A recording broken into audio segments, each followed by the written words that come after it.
Welcome back to Slothbox. I'm Lyndon Dixon, and today we're joined by top British prospect Jimmy Sains. Jimmy, how you getting on, mate? How you doing, mate? Thanks for having me on. No Yeah, worries. Yeah, well, I want to go right back to the beginning, mate. I was reading a few days ago that your dad's a cricketer, so tell me, how on earth did you end up in boxing? well, I just think we're all just quite a sporty family, to be honest. When I was younger, I just sort of done a bit of everything: football, boxing, cricket, uh, even a bit of rugby, anything at school, golf, just all sorts of sports, really, to be honest. And I just happened to be boxing that I took most interest into. Mm. But at what moment did you realise that it gone from something you'd taken interest in to, nah, this is what I'm going to do for my career? Yeah, I think I did. I started boxing around 5 or 6, properly around 7, I'd say. And I played football up till I was about 12, 13. And then sort of like boxing was getting in the way of football, football was getting in the way of Mm. boxing. Sort of had to choose one or the other. And then I chose boxing. And then that was when I give up every other sport and then I give it like boxing 100%. Yeah, I think that was around 13, might have even been 14. So yeah, since then, been boxing all the way. Well, you smashed the amateurs, but I just wanted to get your opinion on some people that I speak to when I talk about their time in the amateurs, then pro. They either loved the amateurs or they couldn't wait to turn pro just because of their style and things like that. So, was you one of those that was sort of excited to finally turn over as a professional? Yeah, definitely. I was definitely excited to turn a professional. That was always my goal. From the amateurs, from a young kid, it was to go to Olympics and then obviously turn pro straight away. That's what my main aim was. But yeah, I do think my style does suit the pros. But also, you've got in the amateurs, I was successful as well. So Mm. I think I had a bit of a hybrid. But I feel like definitely I'm more suited to the pros, definitely now. And I definitely like taking my time a lot more. I feel like in the amateurs, it's very rushed and Yeah. you've got to be quick point scoring in and out. Where now as I'm pro, I like to set on my feet and take my time more, which is what I'd much rather prefer to do. Mm. Well, the debut, mate, at Wembley Arena on a cracking card. As far as debuts go, it don't really get much better than that. And to top it off, you got a knockout as well. Talk to me about how that night was for you, having your family, your friends there. Talk to me about how that felt. Yeah, it was a great night to be honest. I think it's going to be hard to top that in Wembley as well. On one of my stablemates boxing for a world title. Exactly. You know what I mean? It was great. I had George and Maisie on the card as well. So yeah, it was great. I had so many people come out to watch me as well, and I'm just fortunate it was in London, which is much easier for me to everyone to travel. Mm. But yeah, it was great. It's great. It was a great night, mate. And as you say, I got the KO, got the win, which is the main thing. And it was a really good night. Yeah, I'm gonna find it hard to top that. Mm. Did getting that knockout, well, so early on as you can in your career, did that take a bit of pressure off? Because you see some other young fighters, they're 7-0, 8-0, and then all of a sudden people are saying, oh, he hasn't got any power, blah, blah, blah. Was it nice to sort of get that pressure off early as, look, I can punch? I feel like it's a bit of a thing to get the knockout of your first couple of Mm. fights. But I weren't really too fussed about that. If the knockout come, it come. If it didn't, I wasn't too worried. I mean, it wasn't actually a one-shot knockout where he was out. The ref just sort of jumped in because he was in like defensive mode really Yeah. from just round one. He weren't ready for firing anything much back. I think the ref done the right thing. He weren't really. He was just going to end up taking unnecessary punches. But if I get KOs, that's great. I mean, but listen, if I get the rounds out and I'm learning from the fights, which is the main thing. So as long as I'm doing that and getting the KO as well as, that's I'll be over the moon, mate. Yeah. Mm. Well, you're out pretty soon after that last fight. You're out in November on Matchroom's next gen card in Newcastle. Two things. How excited are you for that one? And the second thing, is that something that you're going to aim to do so early on in your careers? Keep active as much as you can, and because that's the way you'll improve. Yeah, I love Newcastle. I've boxed there a few times, amateur. Mm. Um, yeah, so it's a great city. I'm really excited to getting up there and getting boxing. Do you know what I mean? I've got to try and build up my fan base up and down England, which is something I'm looking forward to. But yeah, it's a great card. I think there's a lot of people from Newcastle on that card, Yeah. so But yeah, looking forward to it, man. What was the second part then? Sorry. The second part, is that just one name of yours? You're fighting quite closely since you last fought. Is that a name like to keep active as much as you can early on in your career? Yeah, that's definitely the main aim, to keep active. Activity is key.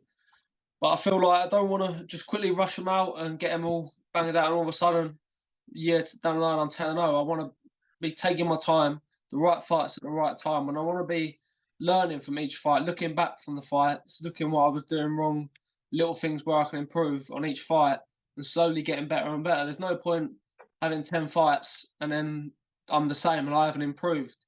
The Mm, main thing is improving from each fight and slowly getting better opposition as well, which I think is the main thing. mm. Well, I want to talk to you a little bit about where you're training at the minute. I mean, at the Matchroom Gym with Tony Sims, it's on fire at the minute. I mean, you've got George Liddard, yourself, Maisie Yeah. Rose Courtney, Jordan Thompson just fought for a world title, Conor Benn. What's it like down there training on a day to day? Oh, I mean, it's a great gym.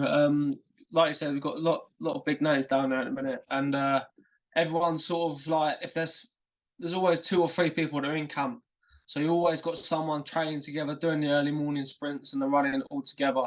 It's a great, like, it's more of a team. It is a Mm, match. Do you know what I mean?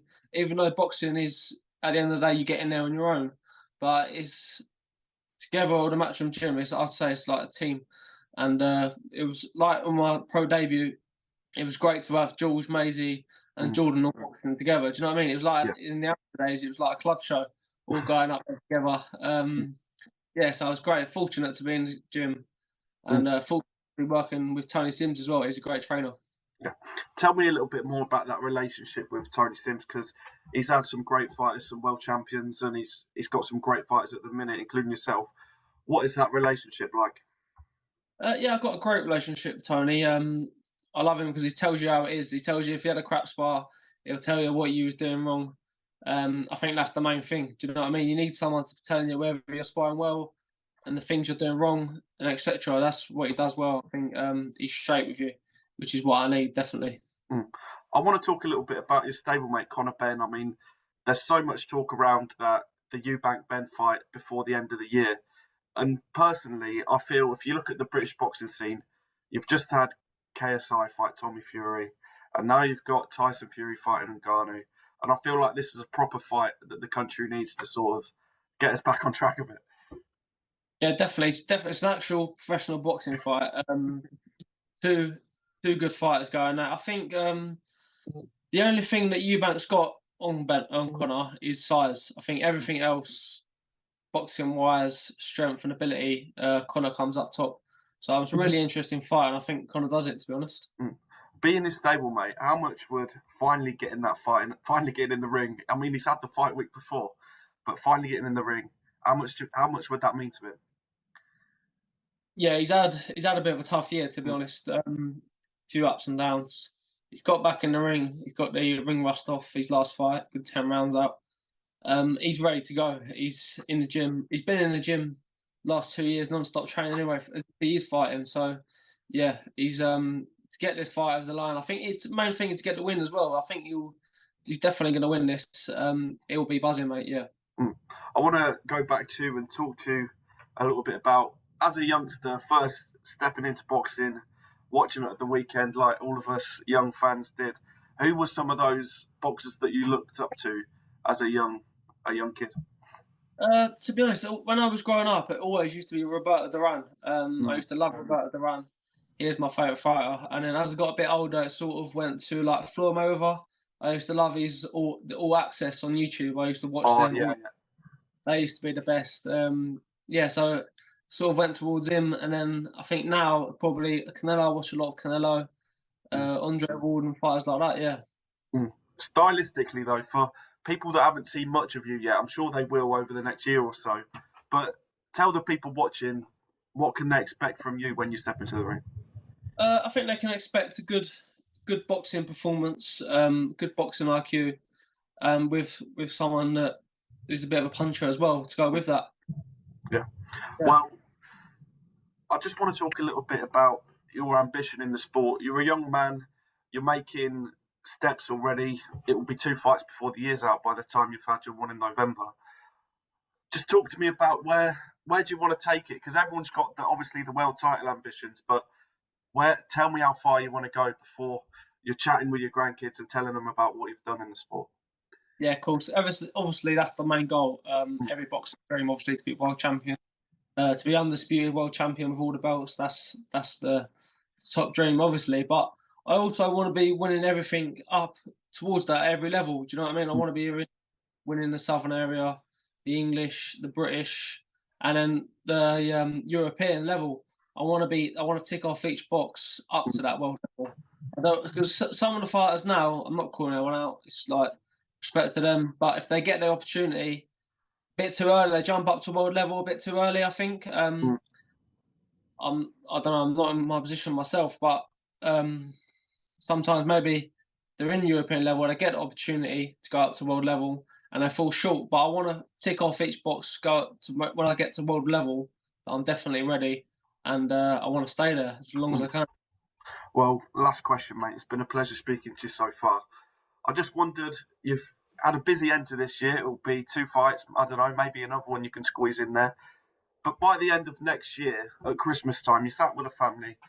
The end of the year in 2024. What have you done? Yeah, to be honest, I want to be 5 or 6-0. A few KOs. I want to be learning. I want to be going into the 6 rounders, maybe looking at 8 rounders, stepping up in some better opposition, and then maybe the year after looking at some titles. Hopefully, that'd be the plan, and that's the goal.